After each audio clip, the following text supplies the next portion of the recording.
Selamat pagi semuanya. Assalamualaikum warahmatullahi wabarakatuh. Shalom, Om Swastiastu, Namo Buddhaya, salam kebajikan. Tabe selamat, linguna latai, salam saujud, karane melampang. Adil Katalino, bicara mingka saruga, basengat kajuata. Terima kasih. Gimana kabar kalian?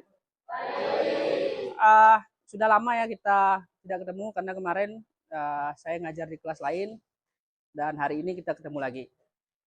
Nah, pembelajaran kita pada pertemuan sebelumnya kan kalian sudah masuk di bab 2 kan?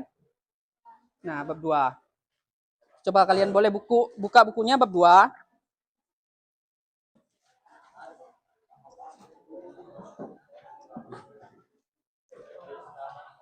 Siapa hari ini yang ya? Ya. Yang hari ini siapa yang nggak hadir? Hadir semua kah? Atau belum absen? Sudah absen? Belum.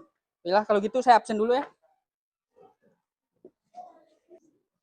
Aditya Rasya. Apa?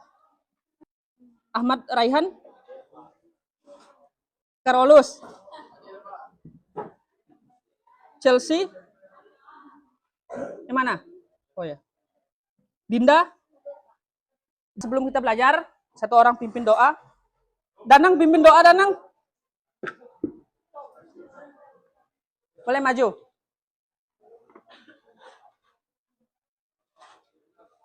Ayo Danang. Pimpin kita doa.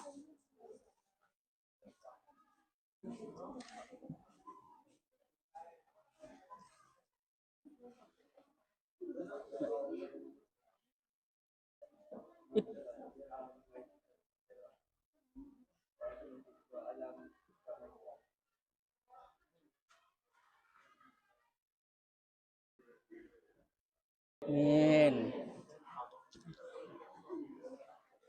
Nah, kemarin kan sudah bab 2. Nah, sekarang kita masuk di poin B. Coba lihat.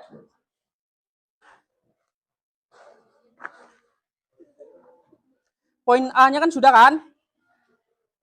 Jadi kita masuk poin B, yaitu hak dan kewajiban warga negara Indonesia sesuai Konstitusi Indonesia. Nah, jadi sebelum memulai proses penyampaian materi dan pembelajaran, saya akan sampaikan tujuan pembelajaran kita hari ini. Nah, melalui kegiatan ini, harapannya kalian mampu menganalisis hak dan kewajiban warga negara dalam konstitusi. Kemudian kalian mampu merefleksikan hak dan kewajiban warga negara sesuai dengan konstitusi atas dasar undang-undang dasar. Kemudian kalian juga mampu memberikan solusi atau merancang sesuai dengan kasus yang akan dianalisis kalian, solusi alternatif gitu kan, dan juga argumentasinya yang baik. Nah, jadi saya akan tampilkan salah satu gambar yang berkaitan dengan hak dan kewajiban.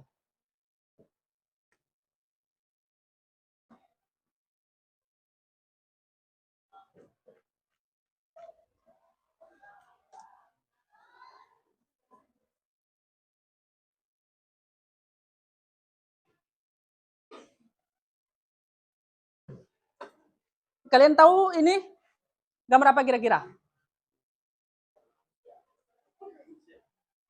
Di mana? Ya, manusia memang. Ini gambar orang sedang menyampaikan aspirasinya, unjuk rasa gitu kan, atau istilahnya demonstrasi juga bisa. Ini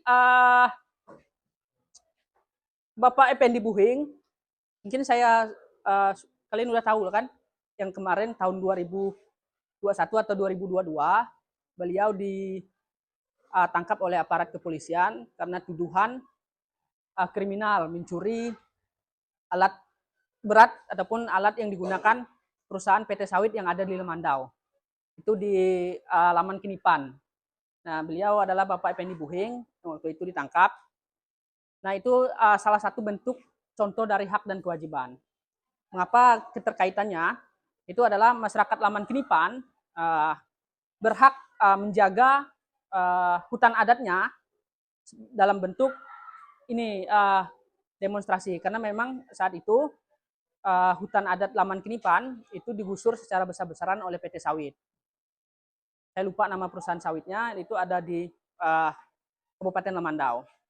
Nah, itu hak mereka kan. Mereka juga berhak untuk menyampaikan aspirasi, menyampaikan pendapat, karena memang dilindungi dan juga diberikan kebebasan oleh negara bahwa kita berhak untuk menyampaikan pendapat di hadapan umum ataupun di depan umum. Nah, kewajiban mereka adalah mereka berkewajiban juga menjaga hutannya sebagai sumber kehidupan masyarakat adat. Kalau kita lihat masyarakat desa yang sangat dekat dengan hutan, mereka sebagian besar kebutuhan hidupnya itu diperoleh dari hutan. Biasanya sayur-sayuran mereka peroleh dari hutan gitu kan. Kalau orang yang berburu di hutan, nah itu juga sebagai sumber pendapatan. Dan juga masyarakat yang usahanya ladang, hutan ini adalah sebagai sumber salah satunya gitu. Nah, itu yang berkaitan dengan hak dan kewajiban. Pertemuan sebelumnya sudah membahas hak dan kewajiban. Tentu kalian tahu kan, hak, apa itu kewajiban. Tahu? Apa kira-kira? Boleh satu orang? Raihan, mana? Coba. Apa hak dan kewajiban? Sederhananya aja. Diperoleh setelah melakukan kewajiban yang harus dilaksanakan. Yang lain ada hak itu adalah sesuatu yang seharusnya dimiliki, diperoleh, ataupun didapat oleh seseorang. Nah, kewajiban itu yang harusnya dilaksanakan, dilakukan oleh seseorang itu. Jadi salah satunya adalah hak untuk memperoleh pendidikan.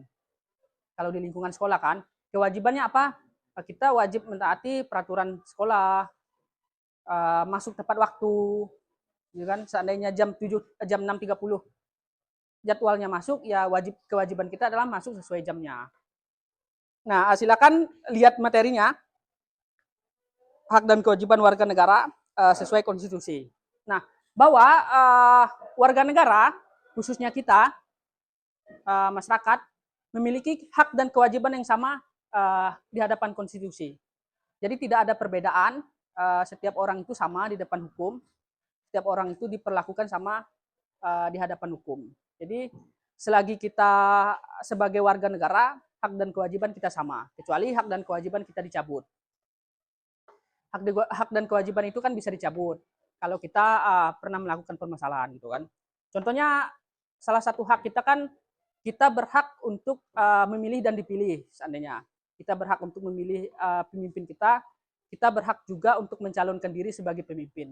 Nah, ketika kita melakukan kesalahan gitu kan, hak itu bisa dicabut.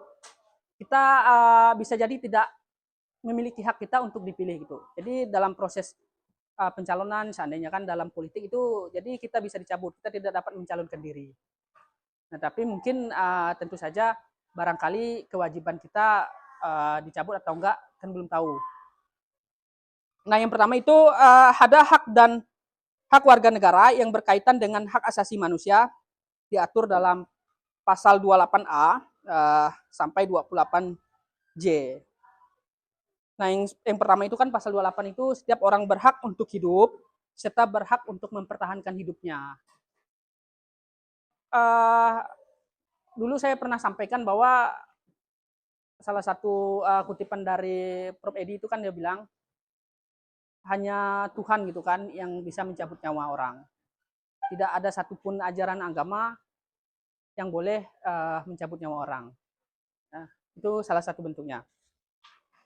Nah, kewajiban kita adalah kita juga berhak untuk memperoleh pekerjaan. Nggak ada kan yang melarang kita untuk mencari pekerjaan. Semuanya diperboleh.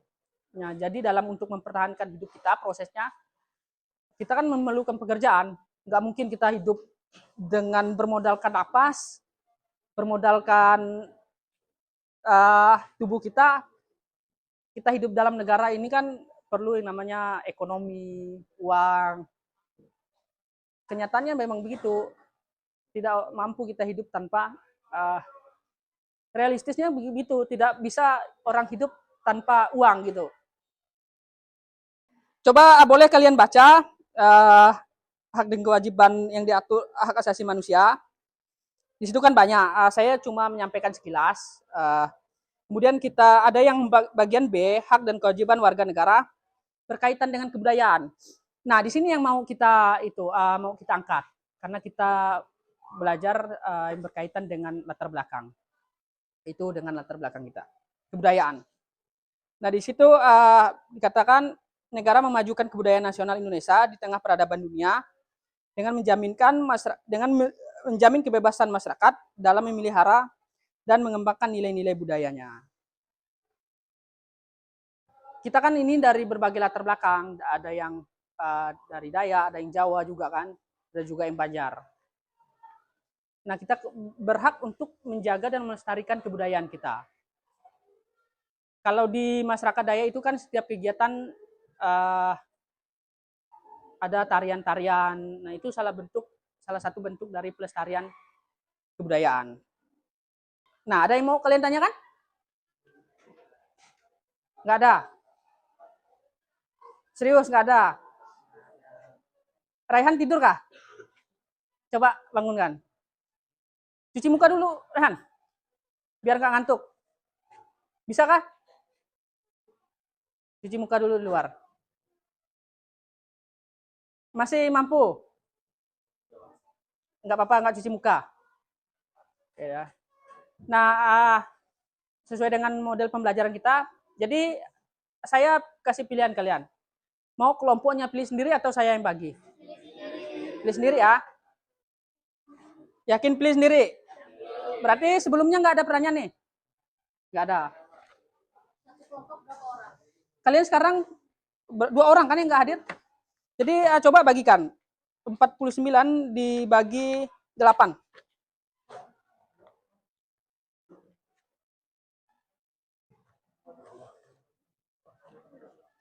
Berapa? 6 ah? Nah, ada 6, ada 7 nggak apa-apa. Yang intinya kalian dibagi 8 kelompok. Boleh bentuk pilih orangnya? Langsung cari tempat duduknya. Atau mau berdekatan gini? Hah? Kalian yang pilih sendiri kan? Mau pilih sendiri kan? Nah, coba carilah temannya. Langsung cari tempat posisi duduknya. Kalau kalian mau berhadapan dengan ininya bisa juga.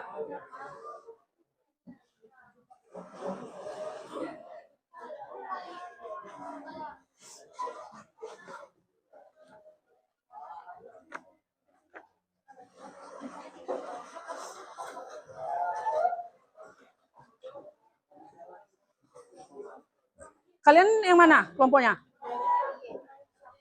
Kalian mana? Sini. Coba hitung berapa?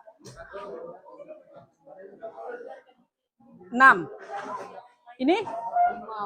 5. Berarti sama Danang ya? Danang boleh pindah sini, Nang. Atau gini, ini digeser, kamu geser sini, nanti itu geser.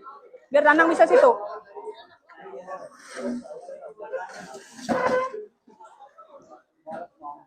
Nah, Danang bawa kursinya ke samping itu.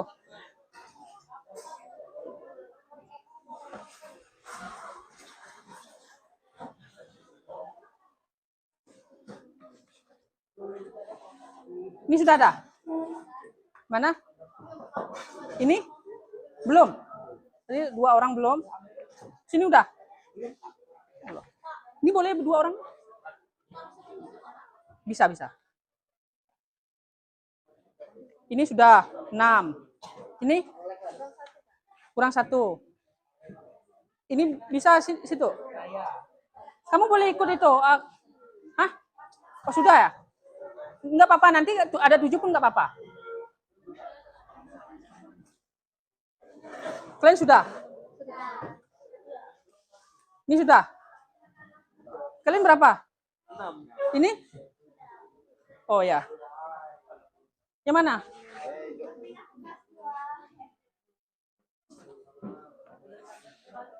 Yang ini kah? Boleh gabung? Kurang 1. Ada yang belum dapat? Emma boleh sama Loren? Itu yang berdua sudah kah? Sudah yang sama ini? Boleh pindah ke sini atau ke sana kalian? Terserah. Ke sini aja, biar berdua yang pindah, 4 tetap.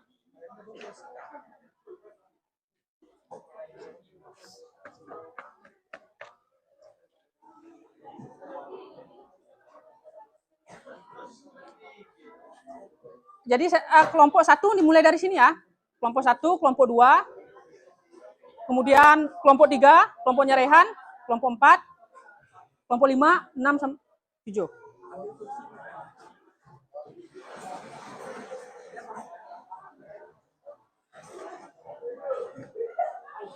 Saya lewat ya. Saya bagikan LKPD-nya. Oh ya, kalian satu kelompok ya?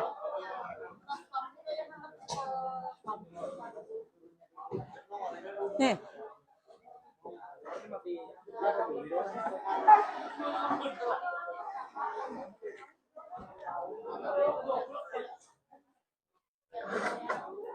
Kalian? Oh, beda.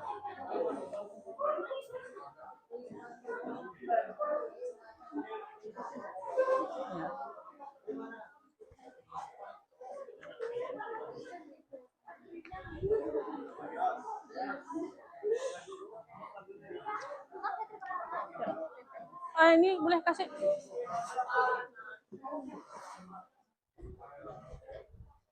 Pertanyaannya nggak banyak, cuma 3 pertanyaan aja.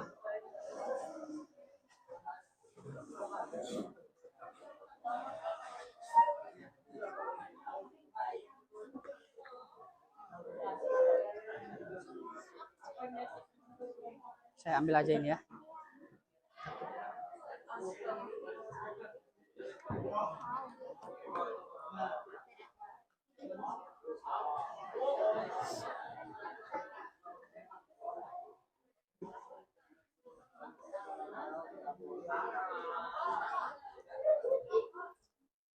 Ya, silakan kalau ada yang mau ditanyakan.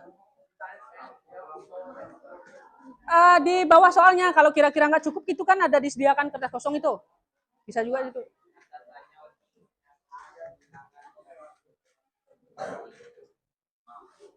Nah, di situ kan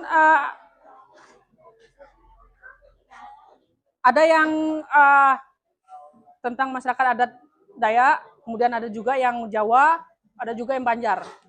Jadi berbeda-beda ya yang kalian dapat.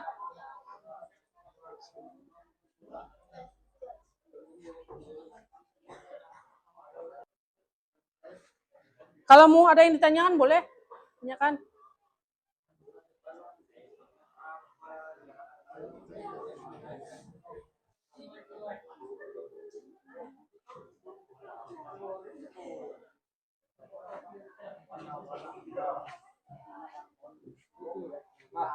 Tapi kelompok berapa? 1, 2. Ini beda kelompok kan? Berarti 4. Patri nanya taruh.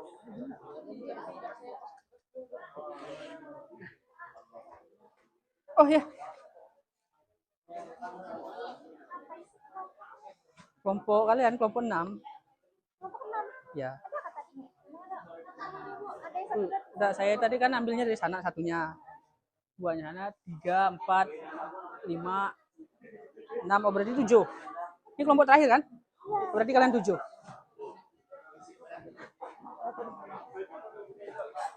Kalian tahu kan kelompok berapa? Kelompok 8. Ya. Oh ya.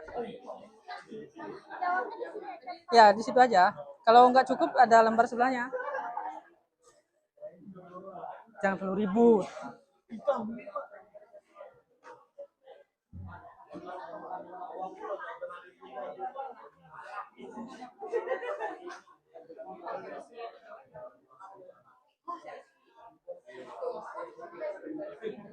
Aman, tenang. Masih semangat kan?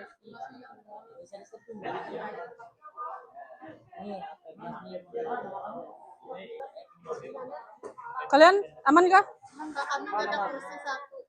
Apa? Iya.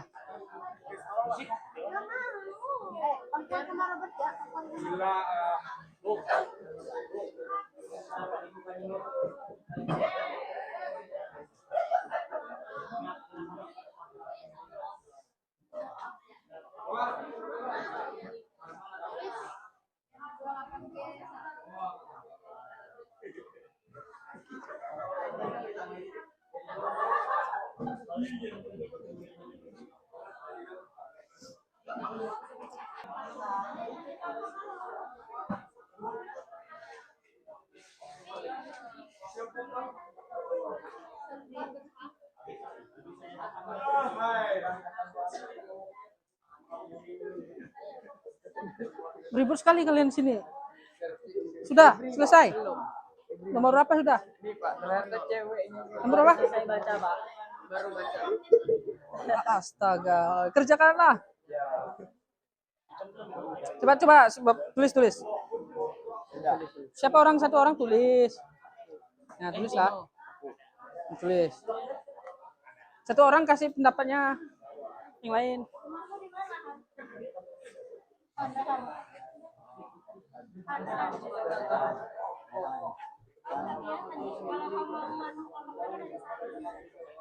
Rumahmu di mana? Di pasar ini. Sudah nomor berapa kalian? Di Lipo Plaza atau di Lipo? Sudah nomor berapa? Kerjakanlah cepat. Jangan banyak ngomong, Rehan. Kerjakan. Ditanya ibu rumahnya di mana? Jawab. Mana jawabannya? Jawablah.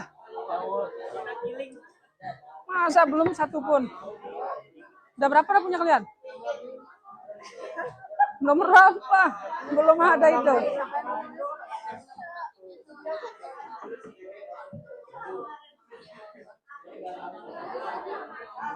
Udah berapa sudah dapat?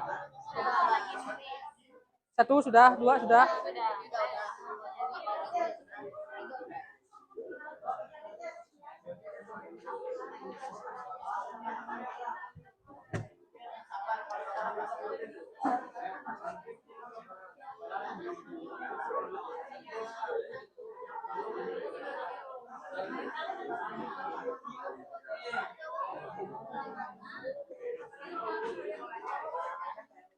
Jangan terlalu ribut. Shh.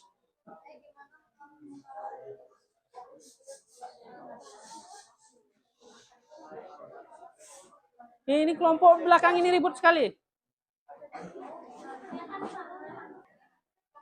Nanti setelah itu kalian presentasi biar semuanya tahu.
Udah berapa punya kalian? Ini sudah saya kerjakan satu, Pak. Kita mereka lagi. Satu.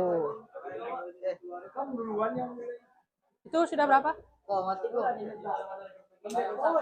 Baru satu juga. Dua lagi, Pak. Cepatlah. Ya, Pak. Kalian presentasi lagi nanti. Dari tadi bacanya itu nggak lama.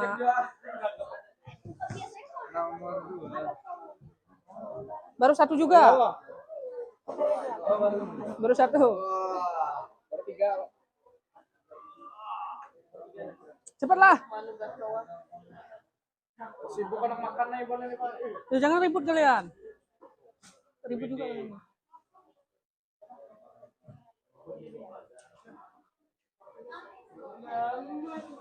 Berapa sudah? 2, berarti sisa 1. Baru 1 juga ini.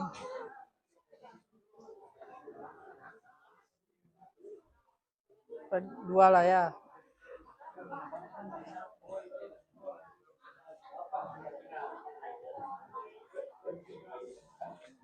Belum pun 1 kalian. Itu ngapa nggak sekalian di sini? Nggak boleh juga nanti pakai itu aja. Kalau kalian capean tulisnya. Udah pakai itu aja, nggak usah di itu lagi.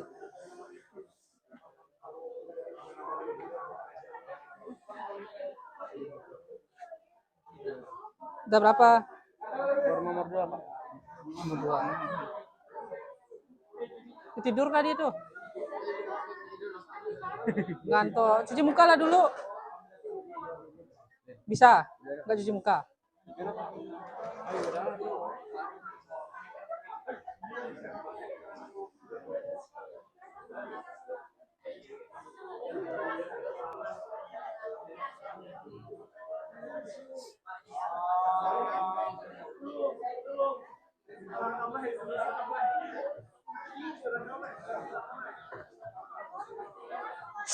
Jangan terlalu ribut.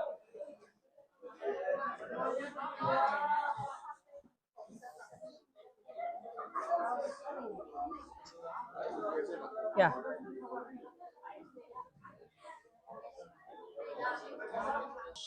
Kelompoknya Catherine sudah selesai.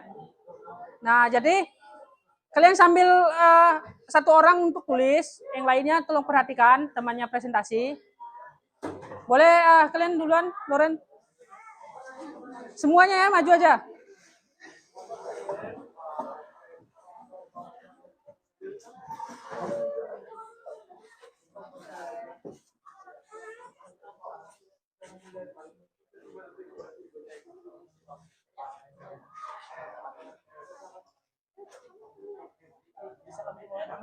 Bisa, mulai. Selamat pagi semuanya. Pagi. Baik, di sini kami akan membahas hasil kerja kelompok kami terkait teks alami kekerasan masyarakat adat lama mengadu ke Komnas HAM. Ada 3 soal yang akan kami bahas. Sebelumnya, perkenalkan nama anggota kelompok kami. Perkenalkan, nama saya Roland Zegat Segah. Saya Dinda Purnamasari, saya Catherine Lausiandra, saya Insinyur Sejarah, Baik, mari kita mulai sesi pembahasannya. Dimulai dari nomor 1 dengan soal apa hak yang seharusnya diterima oleh Effendi Buding sebagai warga negara Indonesia dalam kasus penangkapannya. baik, untuk soal yang pertama akan saya jawab. Hak warga negara yang berkaitan dengan hak asasi manusia sudah diatur dalam pasal 28G ayat yang pertama. Ini adalah pasal yang kami temukan setelah mencari jawaban dalam buku yang berbunyi demikian. Setiap orang berhak atas perlindungan diri pribadi, keluarga, kehormatan, martabat, dan harta benda yang di bawah kekuasaannya, serta berhak atas rasa aman dan perlindungan dari ancaman ketakutan untuk berbuat atau tidak berbuat sesuatu yang merupakan hak asasi. Kami memilih jawaban ini karena pihak aparat sudah melakukan penangkapan secara paksa tanpa mengikuti prosedur yang seharusnya. Seperti yang sudah tertera dalam teks kita dapat dilihat, akan saya bacakan seperti yang dialami oleh Ketua Masyarakat Adat Laman Kinipan Effendi Buding. Beliau ditangkap secara paksa padahal tidak pernah dipanggil sebelumnya. Tidak pernah ada BAP atau berita acara pemeriksaan sebagai tersangka, yang dimana ini sesuai dengan jawaban kami, yakni penangkapan secara paksa tanpa mengikuti prosedur yang seharusnya. Pertanyaan yang kedua adalah mengapa penting bagi negara untuk melindungi hak masyarakat adat seperti yang dialami oleh masyarakat Kinipan. Pertanyaan dan jawabannya akan dijawab oleh untuk jawaban nomor 2, karena perlindungan dan pemenuhan hak masyarakat adat di Indonesia masih jauh dari kata tercapai. Pengabaian hak masyarakat adat berupa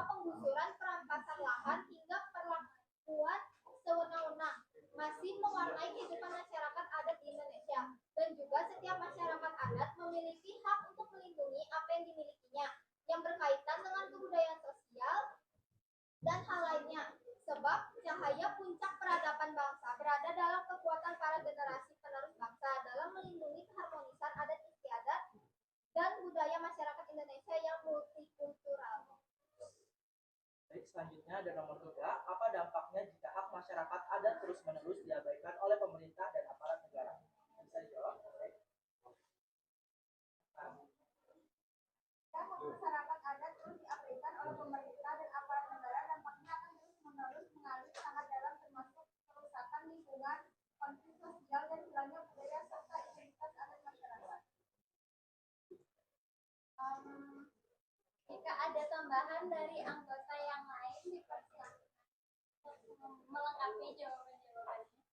Jika tidak, mungkin saya akan menambahkan sedikit untuk jawaban dari nomor 3. Apa dampaknya jika hak masyarakat adat terus-menerus diabaikan oleh pemerintah dan aparat negara? Menurut saya pribadi, ini opini saya pribadi, jika hak masyarakat adat terus-menerus diabaikan oleh pemerintah dan aparat negara, mungkin ini akan memengaruhi keberadaan atau adanya budaya dan adat istiadat yang sudah dilestarikan terus-menerus di tempat atau daerah setempat.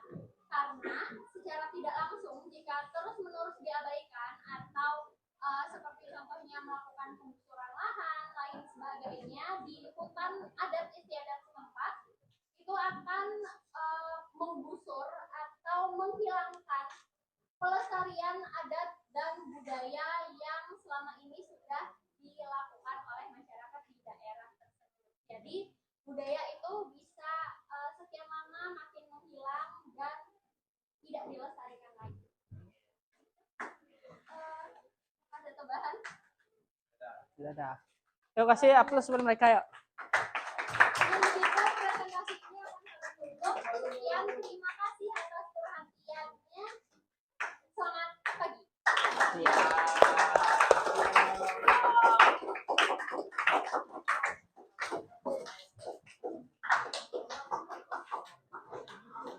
Sudah dengar kan tadi presentasi dari kelompok 5. Yang lain sudah? Sudah. Kalian tentang apa? Mengapa penting bagi warga negara untuk menghormati adat dan budaya daerah? Oh ya, boleh kalian lagi presentasi? Majulah.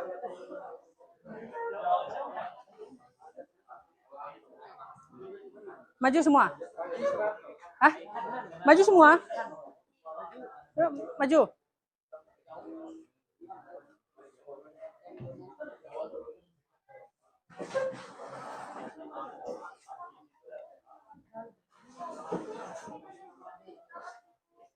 Kalian tentang apa?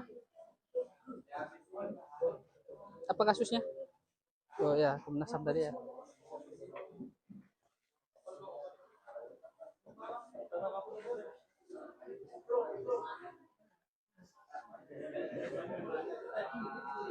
Perhatikan ya, perhatikan.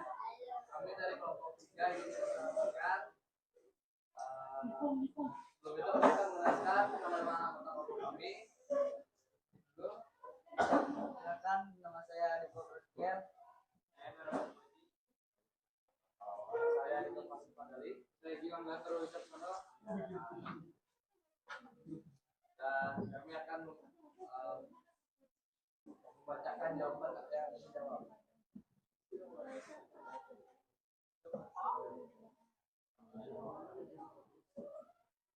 Dari pertanyaannya, mengapa penting bagi warga negara untuk menghormati adat dan budaya daerah seperti budaya Jawa?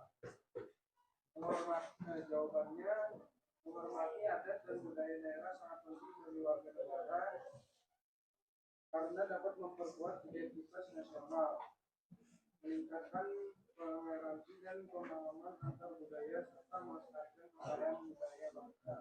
Hal ini juga mendukung pembangunan pariwisata dan ekonomi lokal serta memberikan nilai positif bagi generasi. 2. Apa kewajiban warga negara dalam menjaga dan melestarikan budaya bangsa?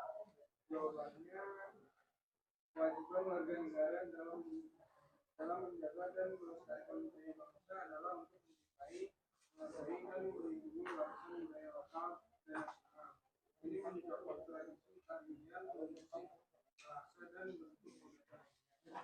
Setiap warga negara memiliki peran penting dalam upaya pelestarian budaya, baik secara individu maupun kolektif.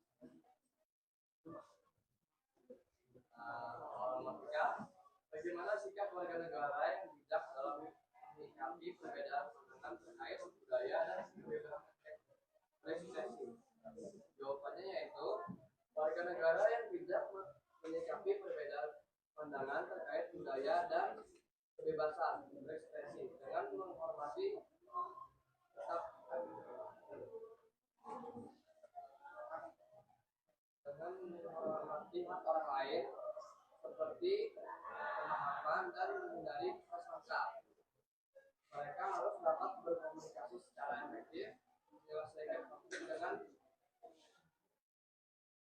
damai dan mempromosikan toleransi serta inklusi. Oke, sekian dari kelompok kami. Ada yang mau bertanya? Tidak ada. Terima kasih. Yo, kasih aplaus ya.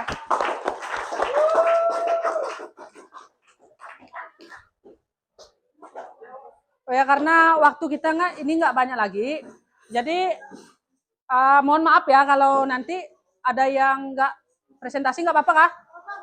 Ya, saya minta satu lagi yang kasusnya masyarakat Banjar ada?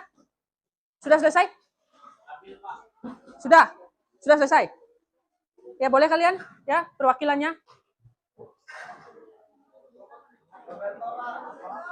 Maju Roberto. Maju semua aja biar kompak kayak tadi.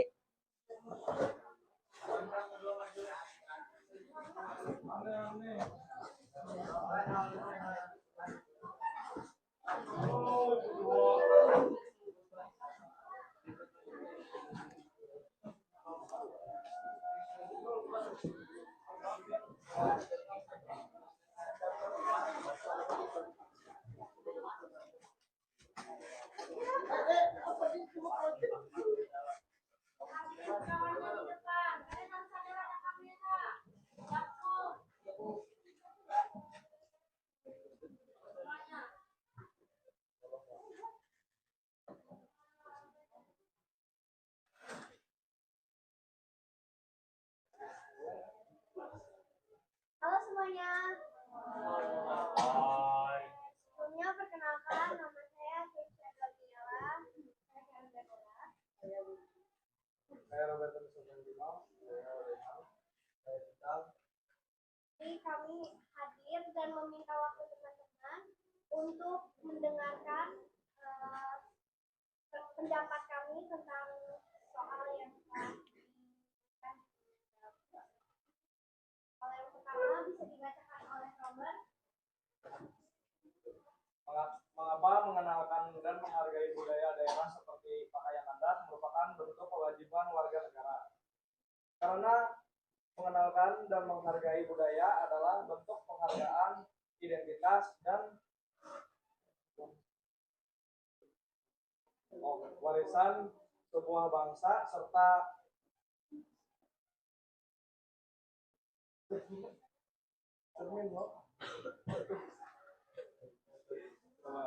sebuah bangsa serta cermin dari keragaman yang adil. Oke, pertanyaan kedua, apa manfaat dari mengenalkan budaya lokal secara nasional dan internasional bagi masyarakat daerah tersebut? Menurut pendapat kami, manfaatnya masyarakat di daerah tersebut dapat dikuatkan secara identitas daerahnya, serta meningkatkan potensi pariwisata dan membantu generasi muda mengetahui budaya lokal secara luas. Lalu soal ketiga bisa dibacakan oleh Nabil dan akan dijawab oleh Rehan. Oke, soal ketiga, bagaimana peran warga negara dalam menjaga dan mempromosikan identitas budaya daerah di era globalisasi? Dapat dilakukan dengan sederhana seperti menggunakannya seperti batik tradisional, bahan tradisional dapat digunakan sehingga eksistensi dari budaya lokal tidak pudar atau hilang.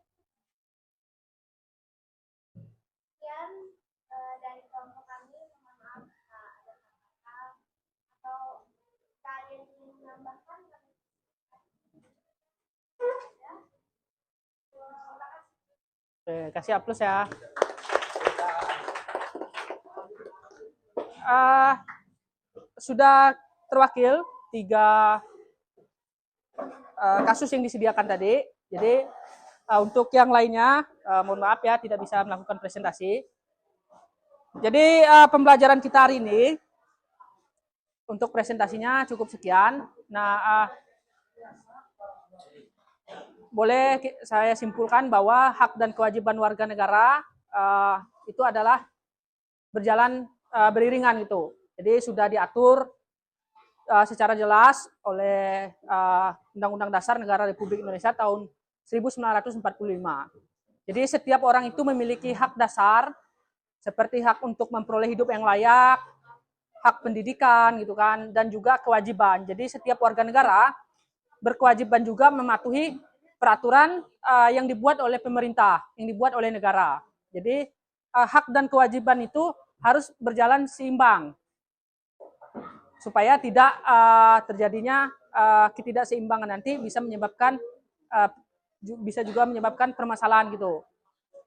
Pertikaian juga bisa. Jadi hak dan kewajiban itu harus berjalan seimbang. Jadi harapannya kalian juga bisa menerapkan hak dan kewajiban kalian di lingkungan keluarga, sekolah, masyarakat dengan seimbang. Jadi sekian pembelajaran kita hari ini. Nah, untuk pertemuan selanjutnya kita akan lanjut pada materi poin C, asas kewarganegaraan dan juga kewajiban kewarganegaraan. Nah, itu materi kita pada pertemuan selanjutnya. Di satu orang pimpin kita doa sebelum kita mengakhiri pembelajaran kita hari ini. Saya minta Rehan pimpin kita doa. Rehan. Di sini lah, depan lah.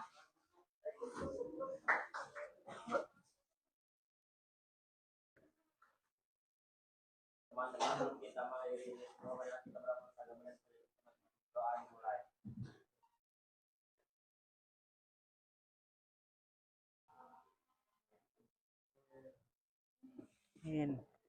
Terima kasih.